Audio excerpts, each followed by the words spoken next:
तो अल्टीमेटली हमने इस फैसले पे किया भाई इन चीज़ों में आदमी ना ही जाए तो अच्छा, पता नहीं क्या होगा इसका।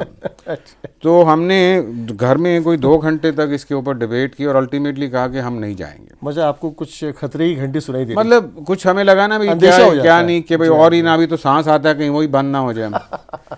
तो उसके बाद साहब फिर मेरा जो रिलीफ फैक्टर था इतना सिग्निफिकेंट था, जो मेरा हार्ट था 150 रिदम पर बीट करता था वो 120 पे आ गया। अच्छा। मैं कह नहीं ठीक नहीं हो गया बट कम हो गया। मेरे जो यहाँ लोडिंग होती थी इतना मेरा सिर में, मतलब जिसको कहते हैं ना एक पत्थर रखा होता था वो स्ट्रेन माइंड वो कम हो गया। जी।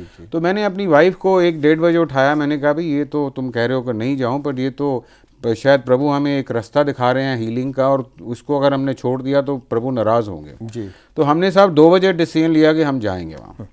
सो मैं और मेरा जो एस्कॉर्ट था और मेरा बेटा, हम तीनों अपनी गाड़ी में नहीं गए, हमने एक DLY टैक्सी कर ली। अच्छा। और हम वहाँ बहेड़ी पहुँचे, वो 5 घंटे की ड्राइव है at the foot hill of Nainital hills. अच्छा।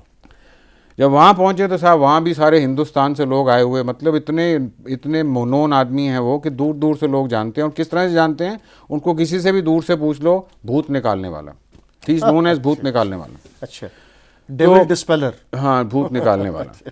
तो उसके बाद साहब जब वो अभी घर से आए नहीं थे, वो जो उनकी जगह थी वहाँ पर जी, तो जब वो आए दूर से तो मेरे साथ इतने अच्छी तरह बात कर रहे थे पिछले दिन। तो मैंने उनसे दूर से कहा, मैंने कहा जी मैं अपने बेटे को भी साथ लाया हूँ। वो तो साहब मुझे पड़ गए, जैसे कहते हैं ना किसी को बिच्छू ने काट लिया हो। मैं उनसे पूछूँ और कुछ वो ऐसे मेरे जो ऐसे जवाब दें जैसे बिच्छू ने काट लिया उनको। मतलब कोई प्रोवोकेशन नहीं थी, कुछ नहीं था। मैं तो प्यार से उनसे पूछ रहा हूँ और मुझे उल्टा चोर कोतवाल को डांटने वाली बात। जी जी जी। खैर हम वहाँ 2 दफ़ा, और रात को वहाँ लाइनें लगती हैं और लाइनों से ट्रीटमेंट होता है। हम 2 दिन और रहे वहाँ पर। उसने 2 स्पिरिट्स मेरे में से निकाली, 2 मेरे बच्चों में से भी निकाली। और ये इतनी कॉमन प्रॉब्लम है साहब, मैं आपको बता रहा हूँ। जो मेरे साथ स्कॉट रखा हुआ था, एक बिहारी था, उसके हाथ में यहाँ पसीना आता था जी। पहले से, मैं उसका होम्योपैथिक इलाज भी कर रहा था। उसके अंदर भी स्पिरिट निकली और वो पसीने का लॉजिक भी वो स्पिरिट की वजह से था। मतलब it's a very common problem. तो खैर साहब उन्होंने जब हमारा एटीट्यूड इतना उनका नेगेटिव था हमारे ऊपर, तो हम तीसरे दिन वहाँ रहना ठीक मुनासिब नहीं समझा और हम वापस आ गए। तो जब हम वापस आए तो हमारे साथ इतनी घटनाएं नेगेटिव हुई कि मैं आपको बता नहीं सकता, कि मतलब इतना लिटरली, जिसको हम अंग्रेजी में कहते हैं from the frying pan to the fire, ये हमारी हालत हो गई। मेरा बिजनेस, मैं सोने को हाथ लगाता था, मिट्टी में जाना शुरू हो गया। इन एवरी स्फीयर मेरी हेल्थ और ख़राब हो गई। तो मतलब इस सिचुएशन में थे हम कि अगर उस टाइम मुझे कोई कहता भाई सुसाइड भी कर दे तो शायद वो जो था इज़ अ रिलीफिंग फैक्टर। मतलब मेरे मन में कभी आया नहीं, बट अगर मुझे कोई कहता तो I would have felt that as a relief, because I was totally engulfed by these forces. फिर हमने और देखा, कभी किसी ने कहा जी किसी मुसलमान के पास जाओ, किसी ने कहा जी यहाँ जाओ, किसी ने कहा जी वहाँ जाओ, वहाँ सब जगह जिसने कहा हमने किया, नथिंग हुआ। किसी ने कहा जी तवीज़ डालो, किसी ने कहा जी ये डालो, जो कुछ किसी ने कहा किया, पर कुछ हुआ नहीं। अच्छा। अब ये मेरी टेस्टिमनी का एक बहाव है जी। जिसको हम कहते हैं पर्दा गिराने वाले। जी जी जी। दूसरे एंड पे आ रहे हैं। तो मैंने आपको बताया कि मेरा भाई वहाँ सऊदी अरेबिया में नौकरी के लिए आ गया था जब उन्होंने ट्राई किया। हाँ। उनकी बेटी वहाँ पर जब थी तो उसको स्पाइनल प्रॉब्लम्स थी कुछ, और जो स्पाइनल प्रॉब्लम्स काफ़ी मेजर हो गई थी। हमारे कनाडा जाने के बाद उसकी काफ़ी ज़बरदस्त समस्या हो गई थी और डॉक्टर्स ने जवाब दे दिया था। वो लड़की को इतनी समस्या थी, इतनी शारीरिक प्रॉब्लम थी कि उसने सुसाइड करने की डेट भी मुकर्रर कर दी थी। वैसे उनकी एज क्या है? अभी वो होंगी मेरे ख्याल है 45 के करीब, तब होंगी शायद 25-30 साल की करीब। अच्छा। तो उनकी इतनी ज़बरदस्त समस्या थी, और उनके जहाँ वो रहते थे उनके नेबर्स थे, जहाँ प्रभु ने मैसेज दिया कि आप इनके घर में जाके प्रभु का नाम बताइए। तो इनके नेबर वो थे श्रीलंकन। वो हस्बैंड जो थे वो हिंदू थे बट जीसस में बिलीव करते थे। उनकी वाइफ बुद्धिस्ट थी, वो जीसस में बिलीव करते थे। तो वो इनके घर में आया, उन्होंने जीसस की प्रार्थना की, और ये लड़की जो थी जिनको डॉक्टर्स ने जवाब दे रखा था 3 महीने में शी वॉज नॉर्मल। तो मेरे भाई ने वहाँ नौकरी वोकरी सब छोड़ दी सऊदी अरेबिया में, बॉम्बे आ गए। अच्छा। बॉम्बे आके जीसस की प्रीचिंग करने, हमें नहीं पता। सडनली हम जब एक दिन सुबह के टाइम पे, सुबह 7 बजे हमारे घर में घंटी बजती है, और मैं देख रहा हूँ कि मेरी भाभी हैं वहाँ पर, और उनके साथ 3-4 लोग हैं, एक सरदार जी भी हैं। तो कहने लगे मुझे घर में जग्गू बुलाते हैं, मेरा पेट नेम, कि जग्गू मुझे जीसस ने कहा है कि मैं तुम्हारे घर में जाऊँ और प्रार्थना करूँ कि तुम बहुत दुखी हो, तुम्हारे ऊपर विच क्राफ्ट है। अब जब उन्होंने कहा जीसस का, तो हमारे नाम, हमें तो जीसस का नाम सुन के आग लगी। हम कट्टर हिंदू थे, मतलब हमने कहा क्या मतलब है सुबह सुबह आके, आज किसका मुंह देखा है कि सुबह सुबह हमारी भाभी आ रही हैं और जीसस का नाम ले रही हैं। हाँ जी। तो मेरे मन में बहुत एक तरह से नफरत सी पैदा हो गई। जीसस का क्या, हम लोग हिंदू हैं, हमने जीसस का नाम हमारे घर में सुबह सुबह आके क्या कहने लगी हैं। बिल्कुल, वन टर्न्स विंडिक्टिव। हाँ, तो मैं तो शायद उनको घर में भी नहीं आने देता, चाहे मेरी भाभी थी, क्योंकि मैं बहुत कट्टर था। हाँ, नेचुरली। बट मेरी माँ जो थी वो बड़ी बैलेंस थी, तो उन्होंने कहा कि चलो तेरी बड़ी भाभी हैं तो 5 मिनट प्रार्थना के लारे मत मानियो। जी जी जी। अब मैं अपनी मदर का हुक्म नहीं टाल सकता था, तो मैंने उनको कहा हो, जैसे ज़बरदस्ती कहते हैं। जी। अब वो आए, हमें कहने लगे कि जी जीसस की प्रार्थना करो, जो तुम देवी देवताओं को मानते हो सबको फेंक दो, ये कर दो वो कर दो। अब हमें बहुत दुख, हमें बहुत गुस्सा आया, भी हम जिसकी सारी उम्र से पूजा करते हैं आप कैसे कह रहे हैं फेंक दो। हाँ। हमने उनको ये अलबत्ता ज़रूर कहा कि हम जीसस को अपने लिस्ट ऑफ गॉड्स में ऐड करने को तैयार हैं। पर वो उसके लिए तैयार नहीं थे, उन्होंने कहा बाकियों को फेंकना पड़ेगा। तो जगमोहन जी, इससे पहले कि हम अपनी बात कंटिन्यू करें, आइए लेते हैं एक छोटा सा ब्रेक। फिर इस अंतराल के बाद हम फिर से अपने इस बातचीत का सिलसिला जारी रखेंगे, एक छोटे से ब्रेक के बाद।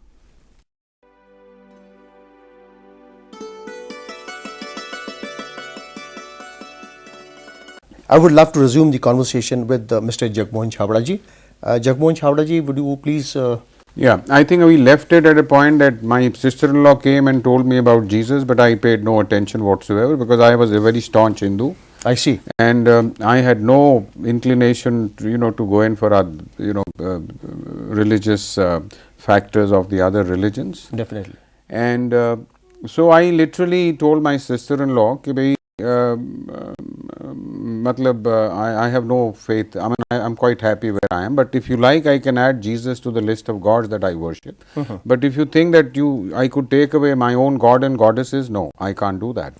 And I had a very firm conviction, and I told her very authoritatively. अगर मेरी शायद भाई भी अगर मुझे आके ऐसे बोलते तो शायद हमारे हाथ भी चल जाते, मैं इतना कट्टर था। अच्छा, you are very resolute about your decisions. हाँ, not about my decisions, about my religion. Faith. About my faith. Definitely. So मेरा हाथ तो नहीं चला कि मेरी भाभी थी, बट मेरा ज़बान बहुत चली और हमारी उनसे बहुत बहस हुई। वो हमारे घर में आए, उनके साथ एक और हमारे भाई भी थे जिनका एक वहाँ गेस्ट हाउस था, वो सरदार बैकग्राउंड से थे। तो उन्होंने हमारे से शेयर किया और हमारे घर में आके उन्होंने प्रार्थना की, हमें शेयर हालेलुया बोलते रहे। अब हमें तो हालेलुया का भी मतलब नहीं आता था तब। It sounded very हाँ, Greek हमें पता नहीं था। It was a Greek thing to us. We were never exposed to this. तो अल्टीमेटली फिर उन्होंने प्रार्थना की और हमें बताया कि भाई उनकी बेटी को किस तरह से लिटरली डेथ के मुंह से निकाल के प्रभु यीशु कृष्ण ने ठीक किया। पर हमारे मन में कहाँ घुसता था, हमने कहा इनका दिमाग खराब हो गया। नेचुरली। तो खैर वो जब जाने लगी तो मुझे हमारा उनसे बहुत जिसको कहते हैं विवाद हुआ, लेकिन हम नहीं माने उस चीज़ के। हमने कहा कि हम जीसस को लिस्ट ऑफ गॉड्स में तो जैसे मैंने कहा हम तैयार हैं, लेकिन उसको एक्सक्लूसिवली गॉड मानना हम नहीं मान सकते। तो मुझे याद है जाती दफ़ा जब वो गई तो उन्होंने एक मुझे बात ज़रूर कही कि अच्छा तू नहीं आना चाहता तो मतलब है कि जीसस में माता हो, बिकॉज अगर तुम कहो कि मैं एक पैर वहाँ रखूँगा और एक पैर यहाँ रखूँगा तो उसका कोई फ़ायदा नहीं, डोंट वेस्ट योर टाइम। तो उन्होंने इतना भी कहा कि अगर एक नदी क्रॉस करनी है तो आप कहो कि एक पैर मैं एक नाव में रखूँगा और दूसरा पैर दूसरी नाव में रखूँगा, तो वो आप नदी क्रॉस नहीं कर पाएंगे, डूबने की पूरी। तो हमने कहा जी जाओ। तो हमने मतलब हमारे लिए कोई इंटरेस्ट नहीं था, हमने कहा आप जाओ, मतलब उनको मुँह से तो नहीं कहा बट अंदर से कहा जाओ, और वो चले गए। अच्छा। और उन्होंने जो कहा था हमारी ज़िंदगी में हमने कुछ नहीं, बल्कि मैं आपको ये भी बताना चाहूँगा कि मैं इतना कट्टर था कि जब वो चले गए तो मैंने एक पंडित को बुला के घर में हवन कराया। भी हमें तो हालेलुया का भी मतलब नहीं आता था, तो मैंने कहा और मंत्र शंत्र ना पड़ गए हमारे घर आके, अभी तो सांस आ रहा है तो ये सांस भी ना कहीं चला जाए। तो मैंने एक पंडित जी को बुलाया, हवन कराया, घर का वातावरण शुद्ध किया, भाई पता नहीं हालेलुया वगैरह क्या बढ़ गए हैं, कोई मंत्र शंत्र ना पड़ गए हों, क्योंकि हमें अंधकार में थे ना। खैर वो चला गया, सिलसिला हो गया। उसके बाद फिर हमारा दौर वैसे ही चलता रहा, बल्कि उसके 15 दिन या 20 दिन के बाद मेरी भाई की लड़की ने मुझे एक चिट्ठी लिखी जो हील हुई थी। अच्छा। उसने मुझे एक चिट्ठी डाली कि मुझे घर में छोटे अंकल बुलाते हैं, मैं बिकॉज भाइयों में मैं सबसे छोटा हूँ। उसने 4 लाइनों की चिट्ठी लिखी।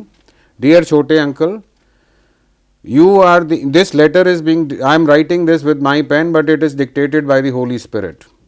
Dear छोटे uncle, you are the most religious person in our family, और फैक्ट है मेरे भाई वगैरह इतने रिलीजियस नहीं थे, and yet a small religious man of a village put witchcraft on you, where were these god and goddesses that you worship, question mark, कि ये तुम्हारे जिनकी तुमने पूजा की सारी उम्र, ये कहाँ थे, तुम्हें कैसे बचाया उनसे जो तुम्हारे ऊपर स्पिरिट छोड़ी।